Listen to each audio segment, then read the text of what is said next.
بسم اللہ الرحمن الرحیم۔ ٹھیک ہے، ہم نے پڑھا تھا کل کہ مرفوعات میں سے مبتدا اور خبر، ٹھیک ہے، پھر مبتدا کی ہم نے تعریفیں پڑھی کہ وہ اسم جو خالی ہو عوامل لفظیہ سے اور مسند الیہ ہو، یعنی اسم خواہ حقیقتاً ہو جیسے زیدن، یا تعویلاً ہو جیسے ان تصوموا، اور عوامل لفظیہ سے خالی ہونے سے مراد یہ ہے کہ کوئی عامل لفظی نہ آ رہا ہو، ایسا عامل لفظی جو مؤثر فی المعنی ہو، اور مسند الیہ ہو۔ مسند الیہ سے نکالا کس کو؟ مسند یعنی خبر کو، اور مبتدا کی قسم ثانی کو۔ تو مبتدا کی قسم اول، اس کو مطلق مبتدا بھی کہہ دیتے ہیں، ٹھیک ہے، وہ کیا ہے؟ وہ الاسم المجرد عن العوامل اللفظیۃ مسندا الیہ، او الصفۃ الواقعۃ بعد حرف النفی او الف الاستفہام رافعۃ لظاہر۔ اب یہاں سے مبتدا کی قسم ثانی کو بتلا رہے ہیں۔ مبتدا کی قسم اول وہی ہے جس کو مطلق مبتدا کہا جاتا ہے۔ مبتدا کی قسم ثانی کیا ہے؟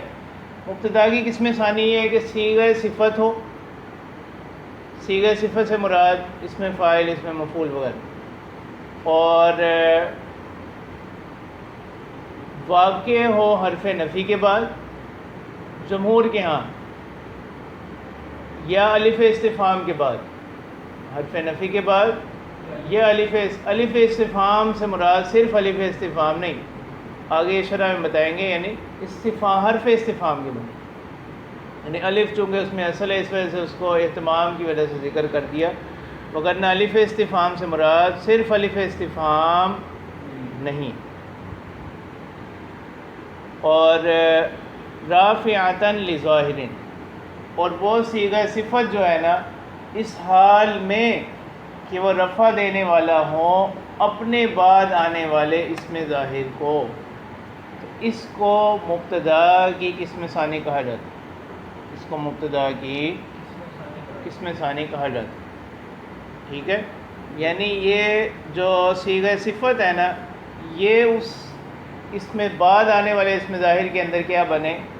عامل بنے، ٹھیک ہے۔ اب یہاں پر تھوڑی سی بات یہ ہے اس تعریف کے اندر کہ امام سیبویہ اور امام اخفش، امام سیبویہ کے نزدیک مطلق صیغہ صفت ہو اور وہ بعد آنے والے اسم ظاہر کو رفع دے رہا ہو، وہ کہتے ہیں یہ بھی جائز ہے، یعنی اس کو بھی مبتدا کی قسم ثانی بنانا جائز ہے۔ حرف نفی یا استفہام کے بعد واقع ہونا ضروری نہیں، لیکن وہ کہتے ہیں کہ یہ جواز مع القبح ہے، یعنی جائز تو ہے اگرچہ لیکن اس قباحت کے ساتھ جائز ہے، ٹھیک ہے، تو اس کا جواز مع القباحہ ہے۔ اور امام اخفش وہ فرماتے ہیں کہ صیغہ صفت کا حرف نفی یا استفہام کے بغیر واقع ہونا، وہ اس کو پسندیدہ قرار دیتے، یعنی وہ صیغہ صفت جو واقع ہو کس کے؟ بغیر حرف نفی کے بعد اور بغیر الف استفہام کے، اور وہ بعد آنے والے اسم ظاہر کو رفع دے رہا ہو، وہ یعنی حرف نفی اور استفہام کے علاوہ اس کے آنے کو کیا قرار دیتے ہیں؟ حسن قرار دیتے ہیں، ٹھیک ہے۔ یہ تھوڑا سا اس میں استثناء ہے۔ تو اب تعریف کیا ہو گئی مبتدا کی قسم ثانی کی؟ کہ صیغہ صفت جو واقع ہو حرف نفی کے بعد جیسے ما اور لا، یا الف استفہام کے بعد، الف استفہام سے مراد الف استفہام اور اس جیسے دوسرے حروف جیسے حل، ما وغیرہ، اور وہ صیغہ صفت جو اس طور پر آ رہا ہو رافعۃ لظاہر، وہ اپنے بعد آنے والے اسم ظاہر کو یا اسم ظاہر کے قائم مقام کو کیا کرے؟ رفع دے، تو ہم کہیں گے کہ یہ کیا ہے؟ مبتدا کی قسم ثانی، مبتدا کی قسم ثانی۔ اچھا، اب اس کی مثال دیکھو، ابھی پہلے انہوں نے مبتدا کی تعریف کی تھی، وہ الاسم المجرد عن العوامل اللفظیۃ مسندا الیہ، اس کی ابھی تک مثال نہیں دی، ٹھیک ہے۔ پھر ساتھ ہی انہوں نے مبتدا کی قسم ثانی کو بتلا دیا، وہ کیا ہے؟ الصفۃ الواقعۃ بعد حرف النفی او الف الاستفہام رافعۃ لظاہر. کتنی باتیں ہو گئی؟ صیغہ صفت ہو، واقع ہو حرف نفی یا استفہام کے بعد، رافعۃ لظاہر، اس میں ظاہر کو کیا کرنے والا ہو؟ رفع دینے والا ہو. تو اب مبتدا کی قسم اول کی مثال زید قائم، زید مبتدا اور قائم اس کی خبر. اور قسم ثانی کی مثال انہوں نے دو باتیں کہی تھی نا، کہ صیغہ صفت واقع ہو حرف نفی کے بعد اور یا الف استفہام کے بعد. تو پہلے مثال دے رہے حرف نفی کی، ما قائم الزیدانی، ما قائم الزیدانی. دیکھو اب ما حرف نفی، قائم صیغہ صفت، اس میں فاعل ہے، اور یہ رفع دے رہا ہے کس کو؟ الزیدانی کو. الزیدانی میں عامل کون بن رہا ہے؟ قائم. تو یہ مثال ہوگی مبتدا کی قسم ثانی کی. اسی طرح اقائم الزیدانی، اقائم الزیدانی. تو یہاں تک مبتدا کی قسم ثانی سمجھ آ گئی کہ صیغہ صفت جو واقع ہو حرف نفی کے بعد یا الف استفہام کے بعد، اور وہ صیغہ صفت رفع دینے والا ہو اپنے بعد آنے والے اسم ظاہر کو. ٹھیک ہے، اب یہ تو اس کی بنیادی تعریف ہوگی. اب اس میں تھوڑی سی الفاظ کی وضاحت ہے کہ صیغہ صفت سے کیا مراد ہے. یعنی تعریف پہلے آپ کو آتی ہے اور پھر آپ کو خود ہی سمجھ آ جائے گا. صیغہ صفت سے مراد کہ وہ صیغہ صفت خواہ مشتق ہو. صیغہ صفت اس کو کہتے ہیں جب مشتق ہو، کس سے؟ مصدر سے. ٹھیک ہے، جیسے اس میں فاعل، اس میں مفعول وغیرہ، ضارب، مضروب وغیرہ. یا وہ صیغہ صفت مشتق نہ ہو، اس کے قائم مقام ہو، یعنی حقیقتاً صیغہ صفت نہ ہو بلکہ اس کو بنایا گیا ہو. جیسے کسی اسم کے آخر میں یا نسبتی لگا دیں، جیسے قریشن تھا، اس کے آخر میں قریشیون لگا دیا. لاہورن تھا تو اس کے آخر میں لاہوریون لگا دیا. تو یہ بھی کیا بن گیا؟ صیغہ صفت کے قائم مقام، صیغہ صفت کے قائم مقام. الواقعات بعد حرف النفی، دوسری قید، حرف نفی سے مراد ما اور لا، او الف الاستفہامی و نحوہ، الف استفہام کے بعد یا اس جیسے، اور جیسے حل، ما، من وغیرہ. اچھا، اب اس میں اور رافعۃ لظاہر، وہ رفع دینے والا ہو کس کو؟ اسم ظاہر کو، اور وہ اسم ظاہر جو اس کے بعد آ رہا ہے. اب اسم ظاہر سے مراد اسم ظاہر خواہ حقیقتاً ہو، جیسے زید وغیرہ، زید، یا اسم ظاہر حکمن ہو. اچھا، اسم ظاہر حکمن سے مراد ضمیر مرفوع منفصل، یعنی ضمیر منفصل. اسم ظاہر ایک تو ہے نا زیدن، یہ ہے اسم ظاہر حقیقتاً. ایک ہے اسم ظاہر حکمن، اور وہ کیا ہے؟ ضمیر منفصل. یعنی یہ صیغہ صفت جس طرح اسم ظاہر حقیقتاً کو حکم دے گا، رفع دے گا، اسی طرح یہ اسم ظاہر حکمن یعنی ضمیر منفصل کو بھی کیا کرے گا؟ رفع دے گا. جیسے اس کی مثال دے رہے ہیں، اللہ تبارک و تعالیٰ قرآن پاک میں فرماتے ہیں، حضرت ابراہیم علیہ السلام کے والد کا قول، اس کی حکایت کرتے ہوئے، اراغب انت عن آلہتی یا ابراہیم، کہ جب حضرت ابراہیم علیہ السلام نے ان کو دعوت دی تو انہوں نے کیا فرمایا جواب میں؟ اراغب انت عن آلہتی یا ابراہیم. ٹھیک ہے، تو اب انت اراغب، اب دیکھو راغبن کیا ہے؟ صیغہ صفت، اور کس کے بعد آ رہا ہے؟ الف استفہام کے بعد. اور انت یہ کیا ہے؟ ضمیر منفصل. انت کیا ہے؟ منفصل. کیا ہے؟ اراغبن، اس کو کیا کرنا ہے؟ رفع دے گا. اراغبن صیغہ. تو یہ بات ہوگی کہ صیغہ صفت جس طرح اس میں ظاہر حکمن کو حقیقتاً کو رفع دینے والا ہے، اسی طرح اس میں ظاہر حکمن کو بھی کیا کرنے والا ہے؟ رفع دینے والا ہے. اس کے معنی کہ کیا آپ بیزار ہیں اے ابراہیم میرے معبود سے؟ بیزاری کا اظہار کر رہے ہیں. راغب ارغب کا معنی تو ہوتا ہے نا کسی چیز میں دلچسپی لینا، لیکن اب اس کے صلے میں ان آ جائے تو اس کے معنی کیا آتے ہیں؟ کسی چیز سے بیزاری کا اظہار، علیحدگی کا اظہار کرنا. ٹھیک ہے، اب درمیان میں دو اختلاف ہیں، وہ آ جائیں گے. امام صاحب کے نزدیک تو مبتدا کی قسم ثانی ہونے کے لیے حرف نفی یا استفہام کا ہونا ضروری نہیں، اس کے بغیر بھی جائز ہے، لیکن یہ جواز مع القباحہ ہے.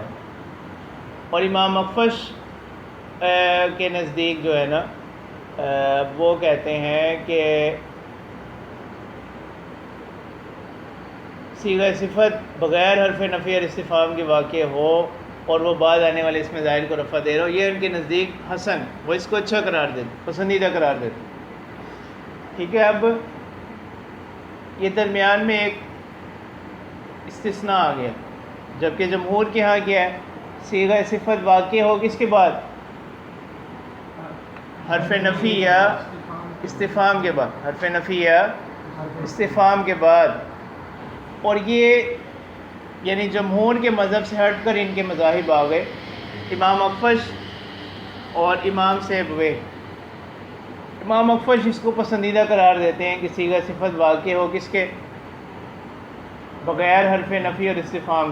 وہ اس کی مثال دے رہے ہیں، فَخَيْرٌ نَحْنُ عِنْدَ النَّاسِ مِنْكُمْ، فَخَيْرٌ نَحْنُ عِنْدَ النَّاسِ مِنْكُمْ. تو اب دیکھو کیا ہے، خیر مبتدا اور نحن اس کی خبر، خیر مبتدا اور نحن اس کا فاعل ہے، نحن اس کا فاعل ہے.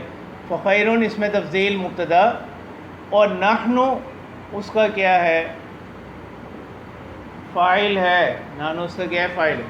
اچھا، اب سوال یہ ہوتا ہے کہ آپ یہ جو انہوں نے کہا، یعنی یہ اس کی طرح ہی ہوگا نا، قائم الزیدانی، قائم صیغہ صفت اور زیدانی اس کا فاعل.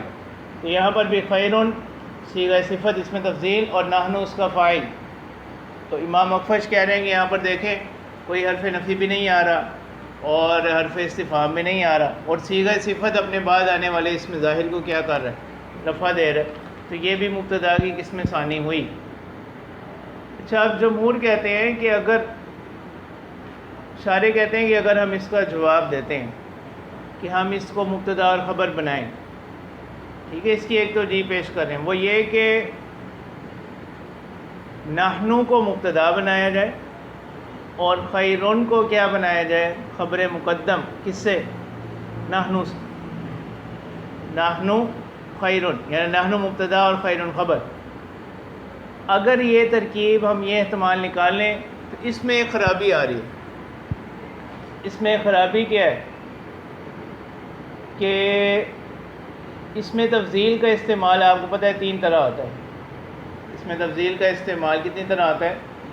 اضافت کے ساتھ، الف لام کے ساتھ اور من کے ساتھ. اضافت کے ساتھ، الف لام کے ساتھ اور من کے ساتھ. تو یہاں پر اس خیرون اس میں تفضیل ہے اور اس کا استعمال ہو رہا ہے کس کے ساتھ؟ من کے ساتھ. اگر خیرون کو کیا بنائے؟ خبر بنائے نحنو سے، تو خیرون عامل اور منکم اس کے معمول کے درمیان فاصلہ آ گیا ایک اجنبی کا، اور وہ اجنبی کون ہے؟ یعنی یہ خود مبتدا ہے، آگے عند الناس آ رہا ہے. ٹھیک ہے، تو اس میں یہ خرابی لازم آتی ہے. یعنی جمہور کی طرف سے اگر یہ جواب دیا بھی جائے کہ نحنو خبر ہے کس سے؟ خیرون خبر ہے نحنو مبتدا سے، تو اس میں یہ خرابی لازم آتی ہے کہ عامل اور اس کے معمول کے درمیان اجنبی کا فصل لازم آئے گا. تو اس لیے ہم کہتے ہیں کہ کیا ہے؟ خیرون اس میں تفضیل اور نحنو اس کا فاعل، نحنو اس کا فاعل. اس لیے کہ فاعل اس کو اس وجہ سے بنا رہے ہیں نحنو کو کہ فاعل کس کی طرح ہوتا ہے؟ کل جزئی. فاعل کلام کی کس کی طرح ہوتا ہے؟ جز کی طرح. اب فاصلہ نہیں آئے گا، یعنی فاعل، عامل، فاعل اور متعلق. ٹھیک ہو گیا. اب یہ خرابی لازم نہیں آتی. پھر سوال یہ ہوتا ہے کہ آپ نے منکم کو تو لیا، خیر منکم کو معمول بنایا کس کا؟ خیرون کا. عند الناسی کو نہیں. تو کہتے ہیں عند الناسی اس کا ہے. ٹھیک ہے، اگر عند الناس کو بنائیں تو پھر معنی کیا نہیں ہوتا، درست نہیں بنتا. یعنی معنی کیا ہے؟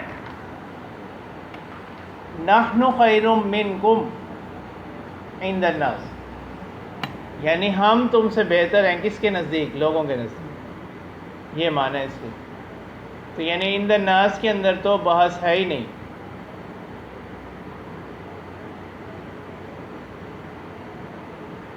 ٹھیک ہے، تو اس وجہ سے ہم کیا کر رہے ہیں؟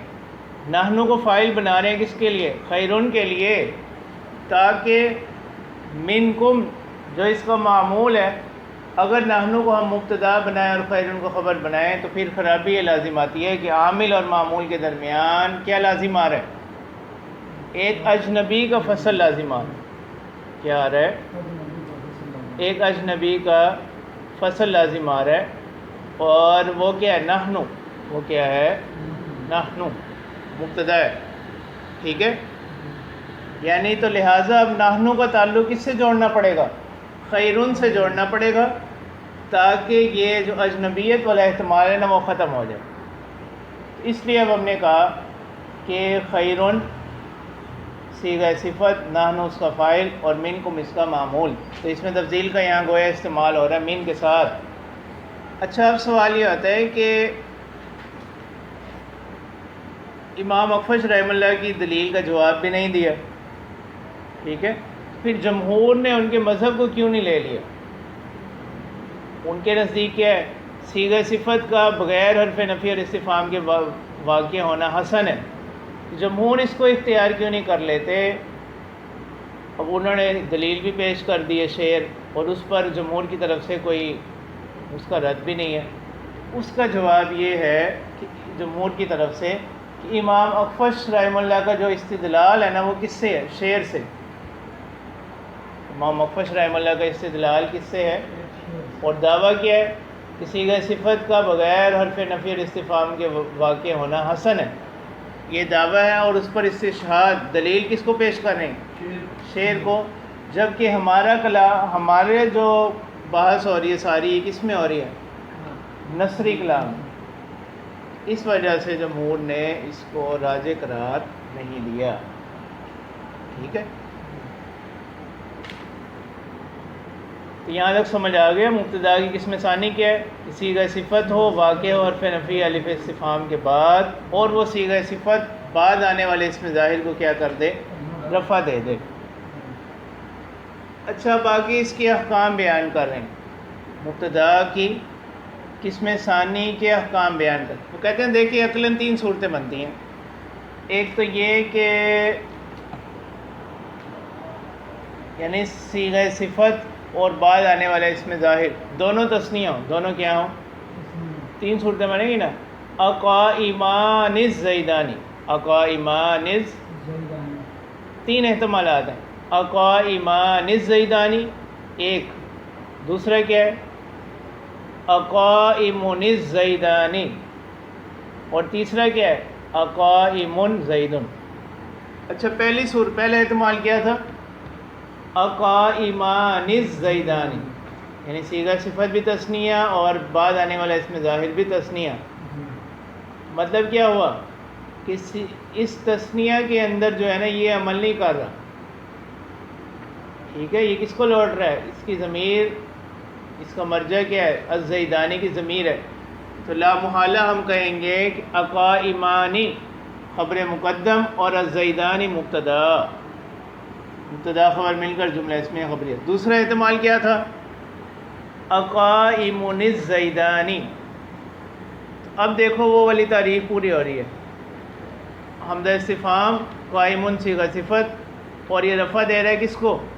بعد آنے والے اسم ظاہر الزیدانی کو. اسی طرح اقائمان الزیدون. اب یہاں پر یہ متعین ہے کہ الزیدانی کیا ہے؟ فاعل ہے کس کے لیے؟ صیغہ صفت قائم، جو کہ کس کے قائم مقام ہے؟ خبر کے قائم مقام. ٹھیک ہو گیا. اب یہاں پر آپ الزیدانی کو مبتدا نہیں کہہ سکتے. کس کے لیے؟ اقائمون کے لیے. اس لیے کہ مبتدا اور خبر میں مطابقت ضروری ہوتی ہے. مبتدا اور خبر میں جیسے پہلی مثال میں تھا نا اقائمانی الزیدانی، اقائمانی الزیدانی، تو وہاں پر کیا تھا؟ الزیدانی مبتدا مؤخر اور قائمانی خبر مقدم. یہاں پر اقائمون الزیدانی، الزیدانی کو مبتدا اور قائمون کو خبر نہیں بنا سکتے، کیوں؟ مطابقت نہیں ہے. تو لا محالہ ہم کہیں گے اقائمون صیغہ صفت اور الزیدانی اس کا فاعل. تیسرا احتمال کیا ہے؟ اقائمون زیدن، اقائمون.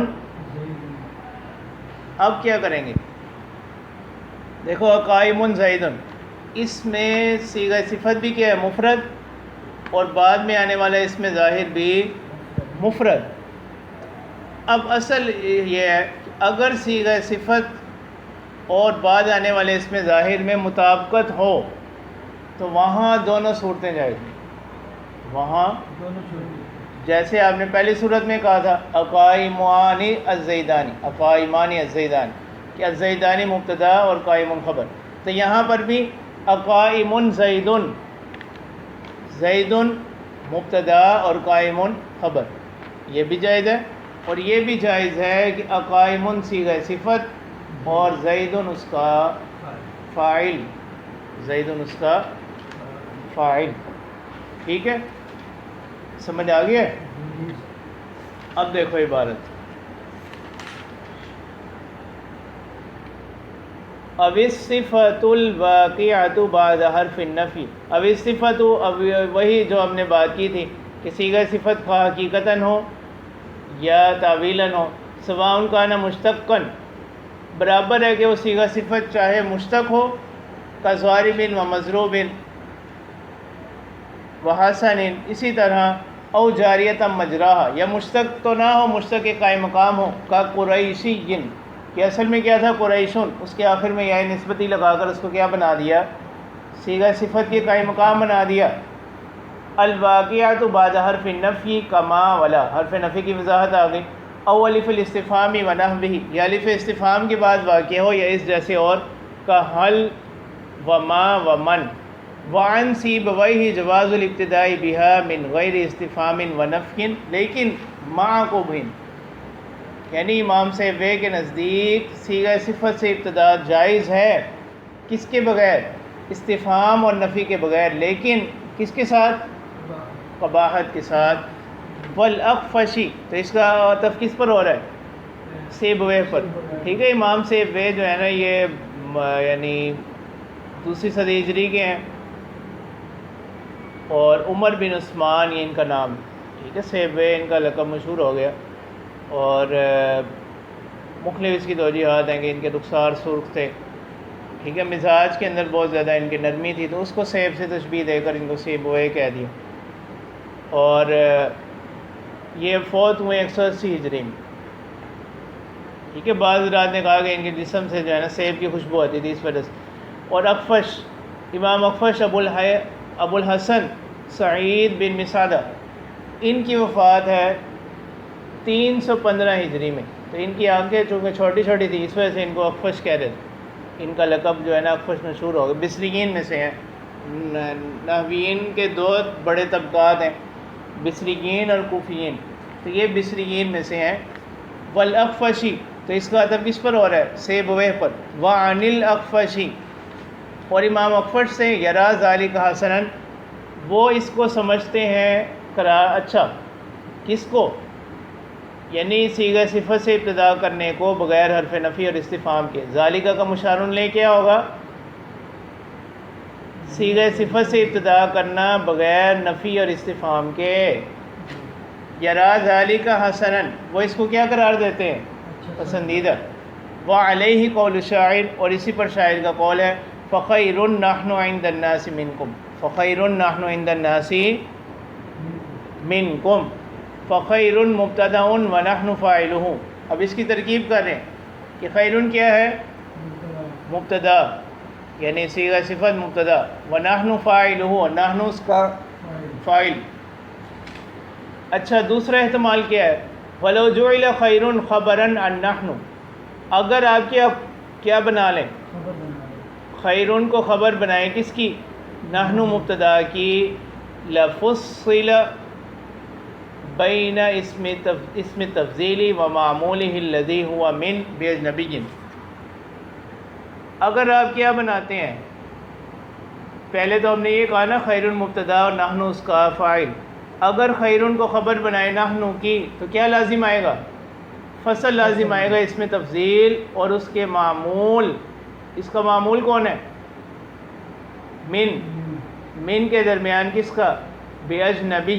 کس کا؟ اجنبی کا فصل لازم آئے گا، اور وہ اجنبی کون ہے؟ نحن. اجنبی کون ہے؟ نحن. یعنی ان الناس کو تھوڑی دیر کے لیے نکال دو. فخیر نحن منکم، فخیر نحن منکم.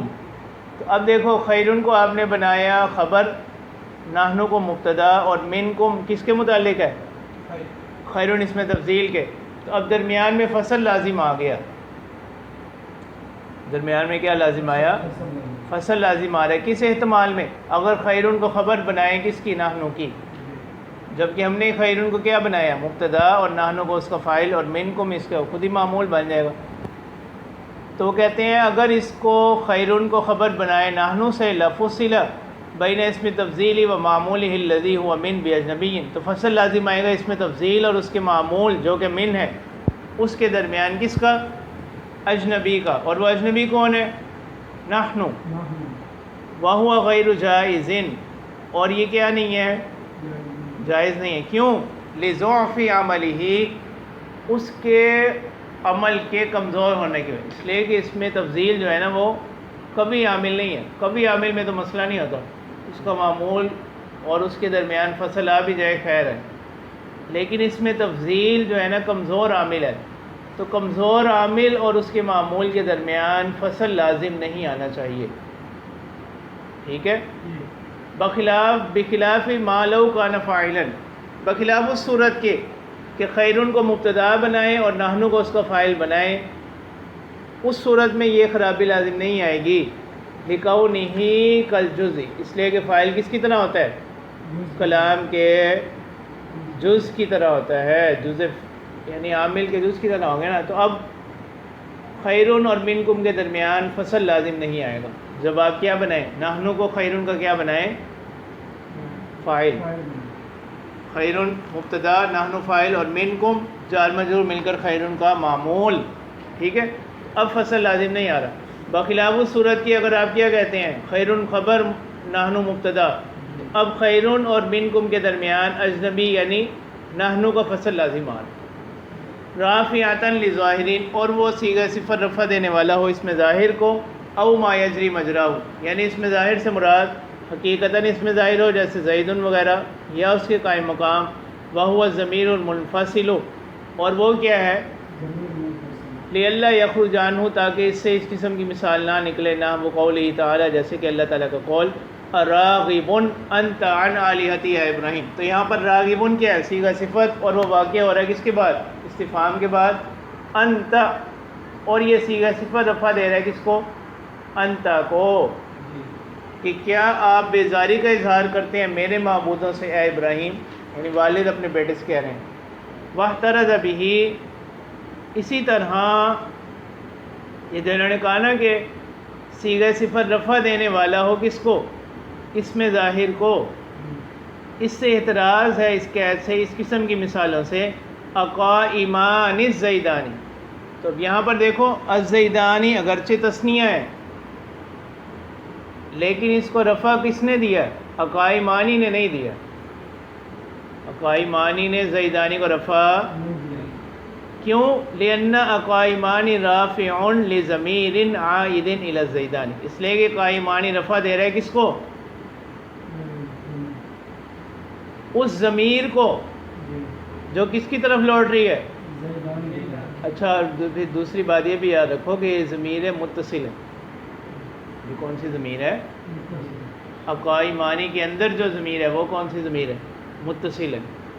پیچھے جو ہم نے بات کی تھی نا قائم مقام اس میں ظاہر، وہ ضمیر منفصل تھی. ٹھیک ہے؟ تو ضمیر منفصل کہہ کر اس قسم کی مثالوں سے اعتراض ہے. تو یہاں پر دیکھو الزیدانی کو رفع کس نے دیا؟ اقائمانی نے نہیں دیا. قائمانی نے. تو یہ جو ہم نے قید لگائی نا آخری کہ وہ صیغہ صفت رفع دینے والا ہو بعد میں آنے والے اسم ظاہر کو، تو اس سے یہ مثال نکل گئی اقائمانی الزیدانی لأن اقائمانی رافع لضمیر عائد الی الزیدانی، اس لیے کہ اقائمانی کس کو رفع دے رہا ہے؟ اس ضمیر کو. زیدانی کو رفع نہیں دے رہا. اگر زیدانی کو رفع دے رہا ہوتا پھر تو اقائمن ہونا چاہیے تھا نا. اقائمانی رافع لضمیر، یہ رفع دے رہا ہے اس ضمیر کو عائد الی الزیدانی جو کہ لوٹ رہی ہے کس کو؟ ولو کان رافعا لہذا الظاہر، اگر یہی اس اسم ظاہر کو رفع دے رہا ہوتا لم یجوز تثنیتہ، تو اس کو تثنیہ لانا کیا نہیں تھا؟ جائز نہیں. پھر تو کیا ہونا چاہیے تھا؟ مثلو، مثال دے رہے ہیں زید قائم، مثال للقسم الاول من المبتدأ، یہ مثال ہے کس کی؟ مبتدا کی، قسم اول کی. ٹھیک ہے، یہ ویسے انہوں نے سمجھانے کے لیے کہہ دیا، ورنہ مطلق مبتدا بھی جب بولا جائے تو اس سے مراد یہی ہوتا. ٹھیک ہے، اب زید مبتدا قائم خبر. وما قائم الزیدانی مثال للصفۃ الواقعۃ بعد حرف النفی، یہ مثال ہے کس کی؟ اس صیغہ صفت کی جو واقع ہو کس کے؟ وَأَقَائِمٌ الزَّيْدَانِ مثال للصفۃ الواقعۃ بعد حرف الاستفہام. تو اس وجہ سے دو مثالیں لائیں تاکہ وضاحت ہو جائے. ورنہ صاحب قافیہ کا اسلوب اختصار کا ہے، تو اس کا جواب بھی دے دیا کہ پہلی مثال جو ہے نا وہ حرف نفی کے بعد کی ہے، اور دوسری مثال اس صیغہ صفت کی ہے جو حرف استفہام کے بعد واقع ہو. اب اس کے احکام بیان کریں. فَإِن طَابَقَتْ مُفْرَدًا جاز الامران، یہ متن کی عبارت ہے. کیا معنی؟ فَإِن طَابَقَتْ الصِّفَةُ الْوَاقِعَةُ بَعْدَ حَرْفِ النَّفْيِ وَالِاسْتِفْهَامِ اسْمًا مُفْرَدًا مَذْكُورًا بَعْدَهَا، اگر مطابق ہو کون؟ اب شارح نے اس کا جو ہے نا ضمیر کا مصداق بتا دیا، وہ صیغہ صفت جو واقع ہو حرف نفی استفہام کے بعد، یہ مطابق ہو جائے کس کے؟ اسمًا مفردًا مذکورًا بعدہا، اس اسم مفرد کے، اسم ظاہر مفرد کے جو اس کے بعد مذکور ہے. اس کی مثال دے رہے ہیں نحو ما قائم زید اقائم زید. اچھا واحترز بہ، اچھا مفرد کی قید لگا کر کس کو نکالا ہے؟ تثنیہ کو. یعنی اگر صیغہ صفت اور بعد آنے والے اسم ظاہر میں دونوں میں مطابقت ہو، تثنیہ میں یا جمع میں، وہ مراد نہیں ہے. اس وقت ہماری مراد یہ ہے کہ صیغہ صفت بھی مفرد اور بعد میں آنے والے اسم ظاہر بھی مفرد. تو مفرد کی قید سے احتراز کیا ہے کس سے؟ تثنیہ اور جمع کی مطابقت سے. واحترز بہ، اعتراض کیا ہے اس قید سے اما اذا طابقت مثنًا، اس سے جب وہ مطابق ہو صیغہ صفت اپنے اسم ظاہر کے ساتھ. کس چیز میں؟ تثنیہ میں. جیسے اقائمانی الزیدانی، اقائمانی الزیدانی. تو یہاں پر اب یہ مبتدا کی قسم ثانی نہیں رہے گا. یہ کیا نہیں رہے گا؟ مبتدا کی قسم ثانی. ٹھیک ہے. او مجموعاً، یا صیغہ صفت اس میں مفرد کے ساتھ مطابق ہو جائے جمع ہونے میں، جیسے اقائمون الزیدون، تو مفرد کہہ کر ان دونوں کو نکالنا مقصود ہے. فإنها حينئذ خبر ليس إلا، تو یہ اس صورت میں خبر ہی ہوگا، اس کے علاوہ اور کچھ نہیں ہوگا. ٹھیک ہے. اقائمانی یہاں خبر بنے گا، اور یہ اس ضمیر کو رفع دے گا جو زیدان کی طرف لوٹ رہی ہے، اور اس ضمیر کو رفع دے گا جو الزیدون کی طرف لوٹ رہی ہے. یعنی یہ براہ راست زیدانی کے اندر عمل نہیں کر رہا. تو زیدانی یہاں مبتدا بنے گا اور قائمانی خبر. زیدون مبتدا، قائمون خبر. جاز الامرانی، دو صورتیں جائز ہیں. کب؟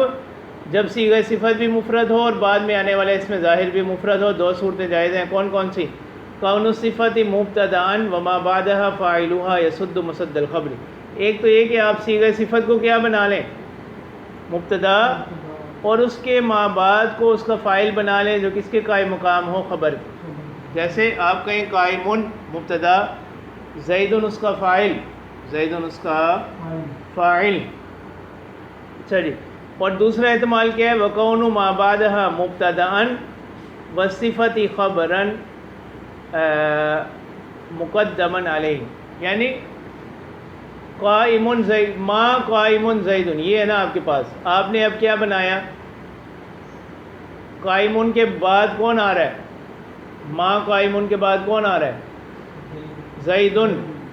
تو دوسرا احتمال کیا ہے کہ زیدن کو مبتدا بنائیں اور صیغہ صفت کو خبر مقدم. تو یہ دونوں صورتیں جائز ہیں کب؟ جب صیغہ صفت اور اس میں مفرد میں مطابقت ہوگی. ٹھیک ہے.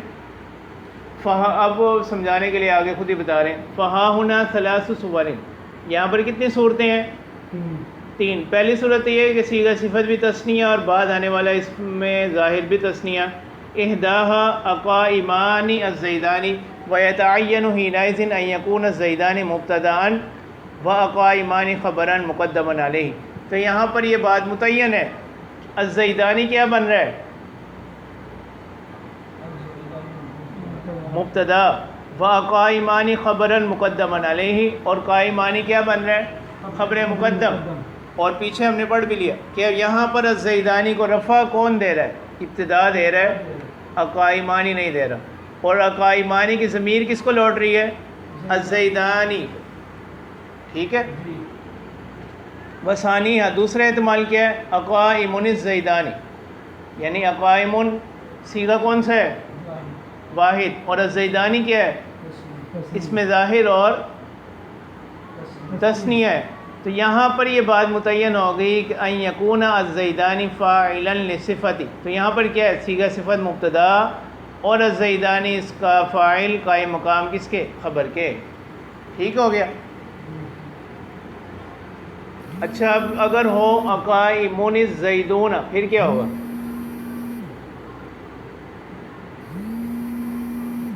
اقائمون الزیدون وہ کون سی صورت بنے گی؟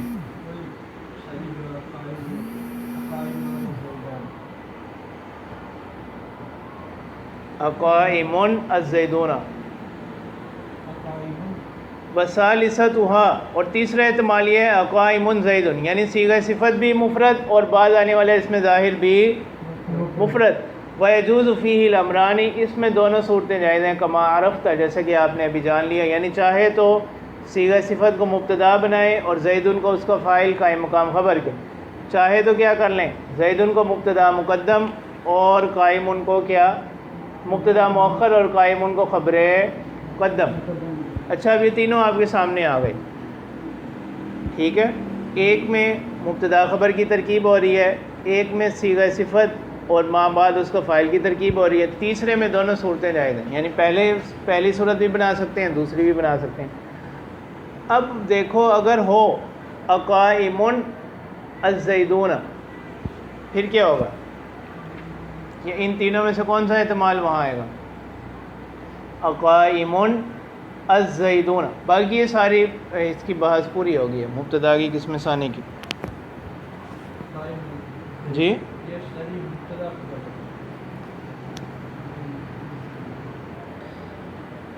اقائمون کون سا صیغہ ہے؟ واحد. اور الزیدون کیا ہے؟ جمع. تو اقائمون کس کے بعد واقع ہو رہا ہے؟ الف استفہام کے بعد. کس کے بعد؟ اور یہ صیغہ صفت کیا ہے؟ مفرد ہے. اور الزیدون کیا ہے؟ تو کیا معنی؟ الزیدون کو رفع کون دے رہا ہے؟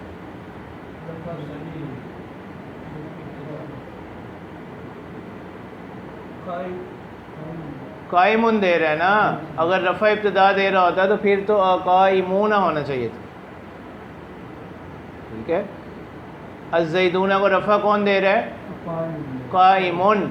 تو کیا ہو گیا؟ اقائمون مبتدا، الزیدون اس کا فاعل، یہ بنے گا. اچھا اگر ہو اقائمون الزیدون پھر کون سی ترکیب بنے گی؟